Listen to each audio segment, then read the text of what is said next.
Hello friends, કેમ છો બધા? અને અત્યારે તો સાંજ થઈ ગઈ છે તો બ્લોગ શૂટ કરું છું, પણ આજે છે પપ્પાનો બર્થડે ને ગામડેથી અહીંયા આવ્યા છે. તો અત્યારે અમે જવાના છીએ બહાર હોટલમાં, અને અમે ગિફ્ટ તો લઈ લીધું છે, પણ આ ડબલ ગિફ્ટ કરવા માટે અહીંયા કારનામા કરીએ જ. જ્યાં લાઉન્જનું મતલબ સ્પીકરનું બોક્સ હતું એમાં હવે અમારા આગળ એવા વ્હાઇટ પેપર છે કંઈ અત્યારે તો પોસિબલ નહોતું થાય બીજા પેપર લેવાનું, એટલે વ્હાઇટ પેપરથી જ ડેકોરેશન કરે છે. કેવો સસ્તો જુગાડ કરીએ છીએ. હા, અમારી રીતના. એટલે હમણાં જવાના બધાય, અને બધાય જો કે તે રેડી જ છે. અમે રેડી છે એ બેઠા.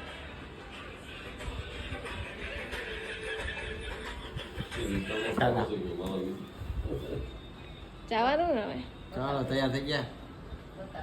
ચાલો થોડુંક કામ હે પતાવી દઈએ પછી જાય. તમે આ ટી શર્ટ કાં પહેર્યું? લાલ શર્ટ નથી પહેરવાનું? ટી શર્ટ પહેર્યું? લાલ શર્ટમાં ફોટા ખરા આવશે. Red colour. હા ના, આમાંય તે લગ્નમાં પહેર્યા પણ ત્યાં તો ફોટા નથી પાડ્યા ને, એટલે લાલ શર્ટ ઓમ કોઈને ખબર નથી, એટલે હાલ તે ભલે ના આવે, ખાતા હોય તો આવે.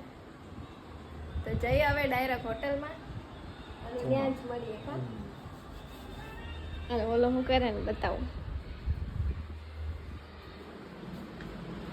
થઈ ગયું? બસ ખાવા જેવું. હાલો આપણી વાટે હે બધાય, થઈ જાય એટલે જઈએ. આવી ગયા અમે હોટલમાં, અને ઓલા બે ગયા છે મમ્મી માટે પ્રેમવતીમાંથી લેવા જમવાનું. અમે તો બધા અહીંયા જમશું. તો દેશી વાઇબ લઈએ હે ખાટલે બેહીને. આ લોકો વાતું કરે છે. મોડર્ન છે. એ દેશી ગાડું છે. મોડર્ન છે. મોડર્ન પછી પૂરી થાય ને સામે છે આ બાજુ રોડ વયો જાય પછી સામે કઈ છે ત્યાં એમ ખાવા ગયા હતા.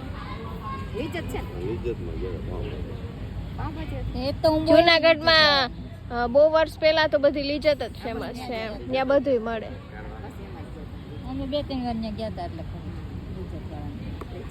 એમ તો હજી એનો ટેસ્ટ સારો જ છે, સારું જ મળે. પછી તો બહુ બધી થઈ ગયો. પછી તો મોહિતના હવે લિજ્જત જે પપ્પાને એદના ને એમ હોય ને શોખીન કે ભાઈ લિજ્જતમાં એકવાર તો જાવું એમ, એ જાતા હોય એમ. બાકી અત્યારે તો કેટલી હોટલ થઈ ગઈ. નવી બન્યું હોય પછી તો મોહિતને વર્ષ થયા ને એટલા વર્ષ થયા તો મેં હા, એ તો પેલો બ્રિજ બની ગયો ને. બ્રિજ બની ગયો ને. હા નહીં કાંઈ રાજકોટ હોય એવી ખબર ન પડી.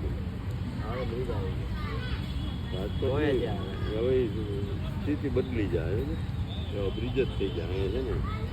અને આમાંય ઓલો ઉપરથી બ્રિજ બનાવે છે ને આખો જેતપુર સુધી એમ કાંઈક, એટલે નીચે વાળા નીચે નીકળી જાય ને ટ્રાફિક ના થાય. સુરતમાં કેટલા બ્રિજ છે? આપણે અહીંયા ભાવ કેવા સડી ગયા ઓલા થઈ ગયો બહારનો થઈ ગયો ને એટલે આ 6 લાઈન આપણે નીકળો ને મુંબઈ આવી. હા, ત્યાં અંદર આપણે મકાન લીધું ને, એ મકાન પાસે ઓલો આજે અમે ગયા હતા ને ઓલા ગાડી લેવડાવવા એને અહીંયા મકાન જ્યાં રહીએ એટલે જ લીધું મકાન. એ મને કહેતો મને કે એક પંપ બન્યો, એની સામે બીજો પંપ ઓલો એચપીનો, હજી સીએનજી બને. આપણે કે ખરા ટાઈમે જ મકાન લઈ લીધું. હવે કે ભાવ વધશે એમ.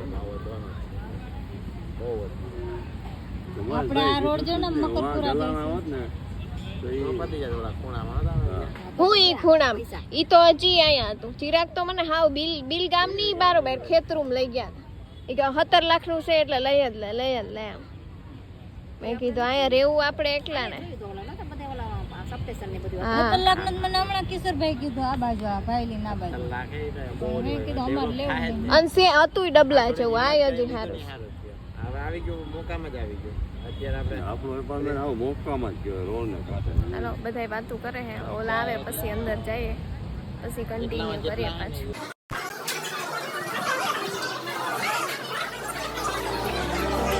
खुशियों के सावन को ये दिन लाता है, साल में सिर्फ एक ही बार दिन ये आता है, आया जन्मदिन तेरा ये मन आज गाता है, आया जन्मदिन तेरा ये मन आज गाता है, खुश रहना हर पल तू दिल ये कहता है, खुश रहना हर पल तू दिल ये कहता है, आया जन्मदिन तेरा ये मन आज गाता है, आया जन्मदिन तेरा ये मन आज गाता है,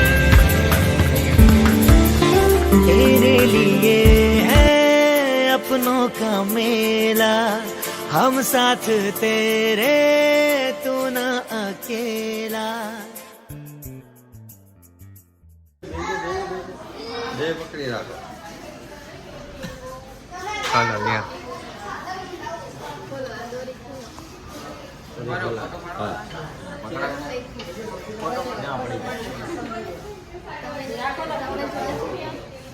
હેપી બર્થડે ટુ પપ્પા.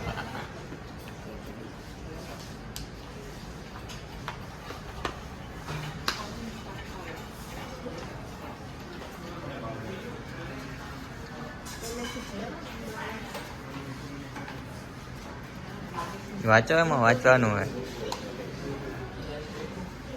બોલજો અહીંયા તને મારો અહીંયા આવો તો આ તો વાંચો.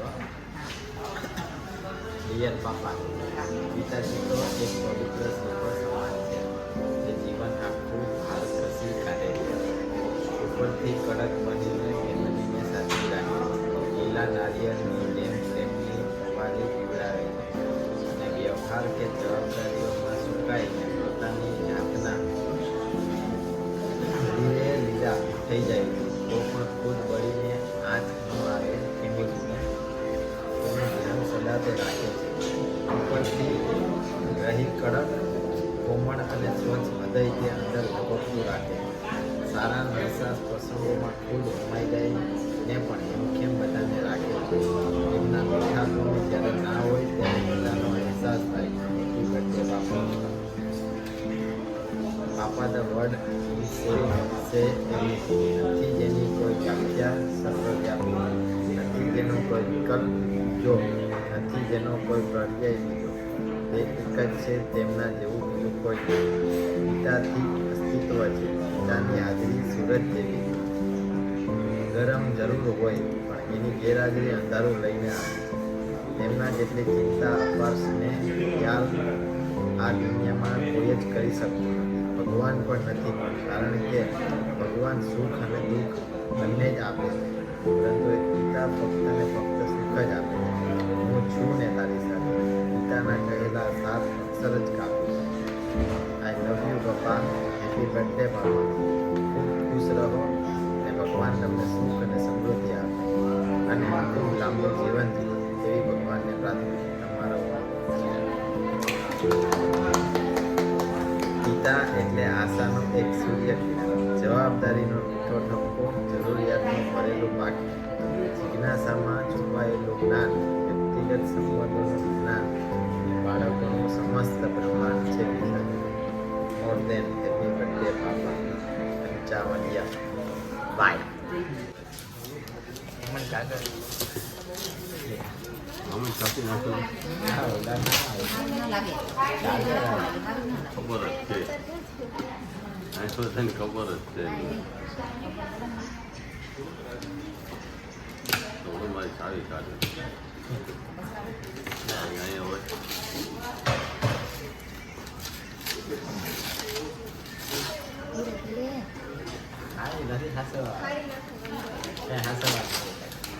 ઉપરથી કોલો, ઉપરથી સાઈડમાં ભલે રે, ઉપરથી કોલો.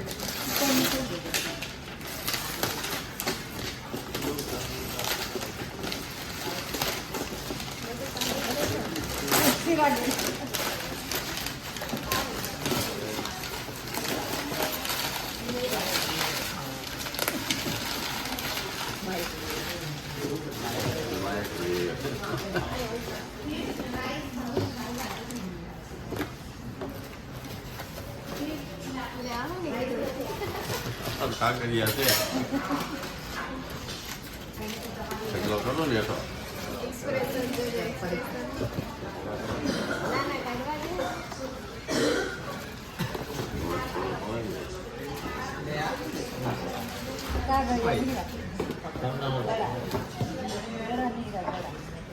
આ બધું પાછું એમાં નાખી દે. આ ખબર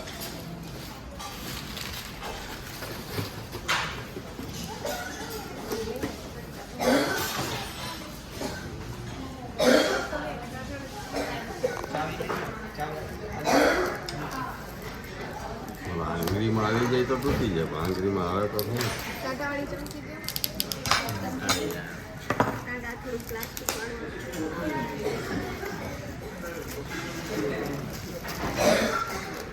જોઈએ વાળું આગળ આ બધું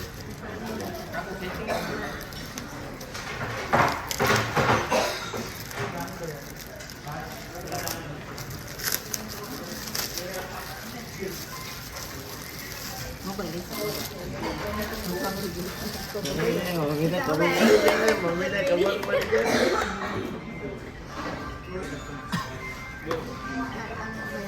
હમણાં શું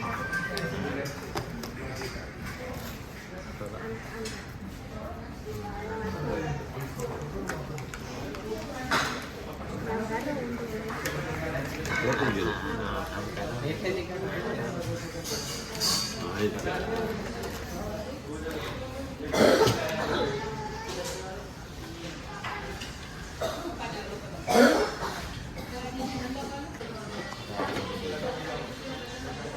ફોટો પડી જાય બીજો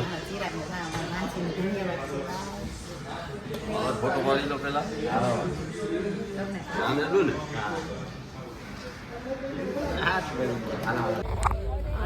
કેક કટિંગ કરીને જમી લીધું ને અને જમીન અમારે થઈ ગયું લેટ. અત્યારે 11:30 થાય હમણાં. હવે બધા ઘરે જઈએ છે એટલે હવે વ્લોગનો અહીંયા જ એન્ડ કરી દઈએ.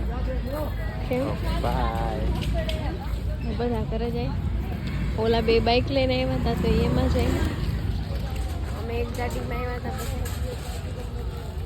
આ વ્લોગનો અહીંયા જ એન્ડ કરીએ. હવે કંઈક આગળ બર્થડે था पप्पा का बर्थडे. હા આગળ કંઈ નવીન થશે તો પાછું વ્લોગ ઉતારશું. કંઈક જવાનું થાય તો ઉતારશું. તો ચેનલને લાઈક શેર અને સબસ્ક્રાઈબ કરી દેજો.